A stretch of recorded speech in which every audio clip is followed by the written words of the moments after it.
10,000 साल पहले जब धरती बर्फ की मोटी चादर से ढक चुकी थी, दुनिया बिल्कुल अलग थी। यहाँ राज करता था विशाल और शक्तिशाली वूली मैमथ, जिसकी एक दहाड़ से जमीन तक कांप उठती थी। लेकिन बर्फ की इस दुनिया में मौत के खौफनाक शिकारी भी घूमते थे। साइबर टूथ टाइगर, एक परफेक्ट किलर, और अंधेरे जंगल के साए में घात लगाकर बैठा था डायर वुल्फ, झुंड में शिकार करने वाला दरिंदा। लेकिन सबसे बड़ा सवाल आज भी जिंदा है। क्या बर्फीली पहाड़ियों में कोई रहस्यमय जीव आज भी छुपा हुआ है? आइए चलते हैं आइस एज की उस दुनिया में जहां छुपे हैं विलुप्त हुए सबसे बड़े रहस्य।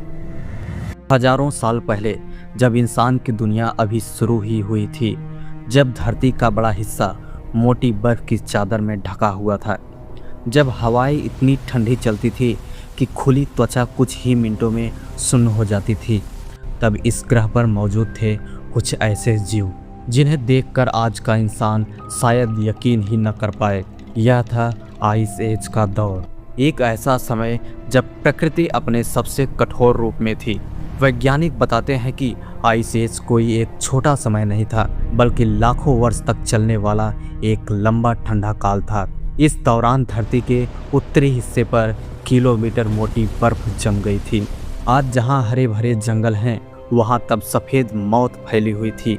लेकिन सबसे हैरान करने वाली बात यह है, इतनी भयानक ठंड के बावजूद जीवन खत्म नहीं हुआ, बल्कि कुछ जीव तो इस माहौल में और भी ज़्यादा शक्तिशाली बन गए। इन बर्फीले मैदानों का सबसे प्रसिद्ध दिग्गज था वूली मैमथ। पहली नज़र में यह एक विशाल हाथी जैसा लगता था, लेकिन ध्यान से देखिए, इसके पूरे शरीर पर लंबे और घने बाल थे। इसके नीचे मोटी चर्बी की परत और छोटे कान। यह सब कोई संयोग नहीं था, यह प्रकृति की एक ऐसी डिजाइन थी जो इसे जमा देने वाली ठंड में जिंदा रख सके। एक वयस्क वूली मैमथ लगभग 6 टन तक भारी हो सकता था। जब यह बर्फ पर चलता था तो जमीन तक कांप उठती थी। लेकिन आइस एज की दुनिया सिर्फ शांत दिग्गजों की नहीं थी।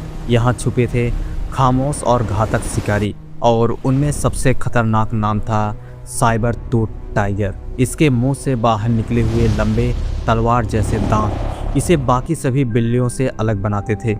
यह तेज दौड़ने वाला शिकारी नहीं था, यह इंतजार करता था छुपकर सही मौके का, और फिर एक ही छलांग और शिकार खत्म।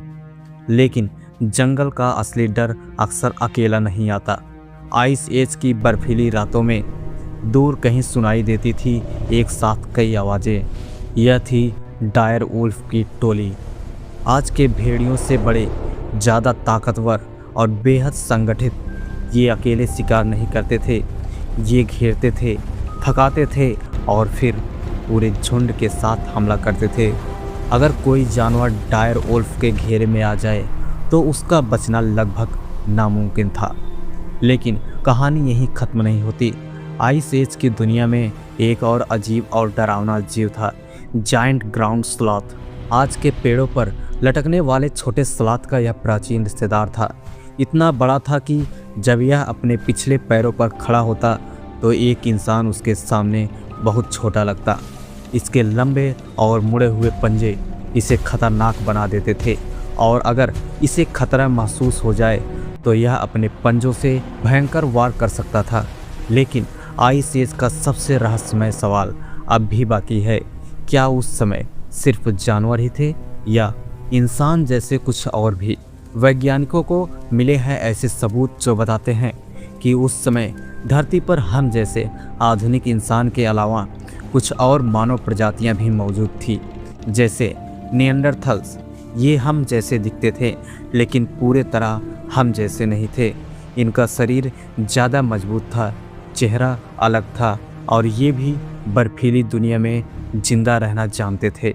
कुछ लोक कथाओं में एक और रहस्यमय प्राणी का जिक्र मिलता है, येती, एक ऐसा जीव जो इंसान जैसा दिखता है लेकिन पूरा शरीर बालों से ढका हुआ है। क्या येती सच में था या सिर्फ डर और कल्पना की कहानी है? वैज्ञानिक आज भी इस सवाल का पक्का जवाब नहीं दे पाए हैं, लेकिन इतना तय है, आइस एज की दुनिया आज की दुनिया से कहीं ज़्यादा जंगली, खतरनाक और रहस्यमय थी। लेकिन फिर कुछ बदलने लगा। धरती गर्म होने लगी, बर्फ़ पिघलने लगी, जंगल बदलने लगे, और इसी समय धरती पर तेजी से फैलने लगा आधुनिक इंसान, हथियारों के साथ, रणनीति के साथ और बुद्धि के साथ। और धीरे धीरे आइस एज के ये दिग्गज एक एक करके हमेशा के लिए गायब होते चले गए। आज वुली मैमथ नहीं है, साइबर टूथ टाइगर नहीं है, डायर वुल्फ नहीं है, लेकिन उनकी कहानी आज भी बर्फ़ के नीचे जमी हुई है। और शायद यह कहानी हमें चेतावनी देती है, प्रकृति के नियम कभी बदलते नहीं। जो प्रजातियां समय के साथ खुद को नहीं बदल पाती, वे इतिहास बन जाती हैं। सवाल यह है, क्या हमने इतिहास से कुछ सीखा है या कहीं अगला नंबर हमारा तो नहीं है? सोचिए और कमेंट में ज़रूर बताइए, क्या और भी ऐसे कोई जीव थे जो अभी तक हम जान नहीं पाए या हमारी नज़रों या साइंटिस्ट के नज़रों में नहीं आए? आशा करते हैं कि ये वीडियो आपको पसंद आया होगा। यदि ये वीडियो आपको पसंद आया हो तो वीडियो को लाइक करें, चैनल को सब्सक्राइब करें और शेयर करना ना भूलें। धन्यवाद।